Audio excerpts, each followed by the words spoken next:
Tyler Green is a tech ed teacher with big ideas and students that share his ambition. Lukas Gint and Chase Ewert from Birchwood, Wisconsin, are in the final stages of building an ice fishing wheelhouse. There's two students, Chase and Lucas. Lucas being a senior, Chase being a junior. Lucas is definitely the most excelled student that I've had come through here so far.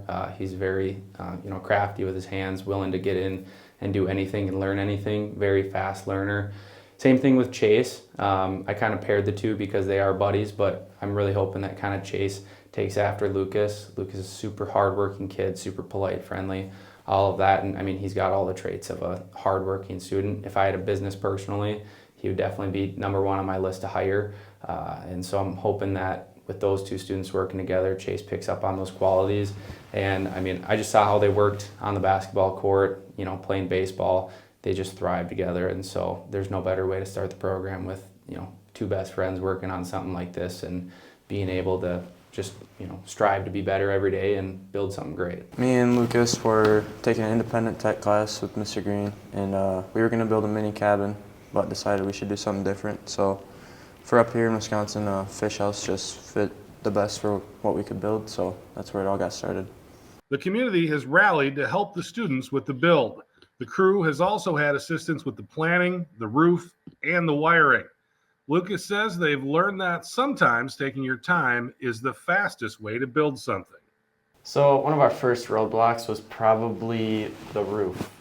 So we went for a rubber roof, and we tried putting it on ourselves, and we didn't read the instructions to the roof. So we threw out probably about $400 worth of roof materials. And the roof wouldn't work because it bubbled up with all of the fumes of the glue. And then we tore it off, and then we called some roof guys and they helped us out. So if you're gonna build a quality one, take your time on it. I wouldn't go too quick and mess up because it gets expensive very fast. And you don't want to mess up because it's a lot of money. They're not just learning construction techniques. The project is building life and business skills. I think just a lot of life skills of calling individuals and, soft skills, talking to people, meeting a lot of new people. They've been willing to call anyone and everyone, and they've just gained so many personal skills and technical skills along with it. I mean, building the project was kind of a minimal thing that they get out of it. It's just something that they, another thing that they get, but they've been able to look at something where, all right, I want to build this project. They make all the plans, they do all the work, and they're really seeing it come to creation. I think that's the big thing that, before I got here, the projects weren't necessarily as big, and so they didn't think they might be able to do it, and being able to strive and just, build something great out of really nothing, and do all the research and do all the work, and then also the business side of things. They've been able to handle all the money, calling all the places, spending the money.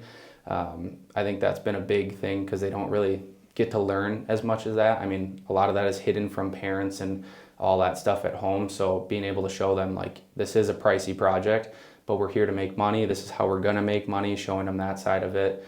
And I mean, they've really been doing everything. I'm a small part of it. I just deal with all the responsibilities and kind of what comes from it. And they've been doing 99% of it. And so it's been a really fun project for them. Mr. Green says the support is coming from everywhere, and it's one of the most rewarding aspects of the project.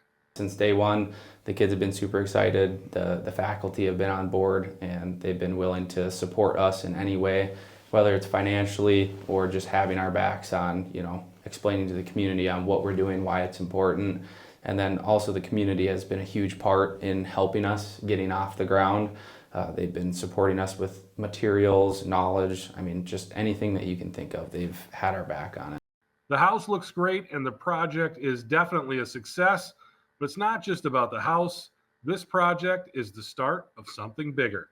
I learned a lot about wiring, and I'm going into the electrician field, so that really helped.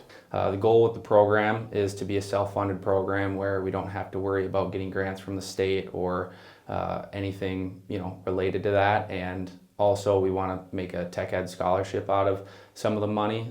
This is going to be the first year of the tech ed scholarship that we're putting out there, and there's going to be at least a minimum of $1,000 given to a senior who excelled in tech ed, and they can take that money and spend it however they would like. Before Mr. Green came here, we didn't learn a lot of this stuff, so shout out to him for teaching us all this. But I like learning with my hands a lot better because it'll help us more in the future. So it benefits us a lot. The house will be raffled off to raise funds soon, and the proceeds will fund the tech ed program at Birchwood School. Keep an eye out on the Birchwood School District social media for details coming up soon. And you're helping a great cause. You know, it's not me that you're helping. It's really the kids that you're helping. You're letting them do great things and build great projects and, you know, be better every single day.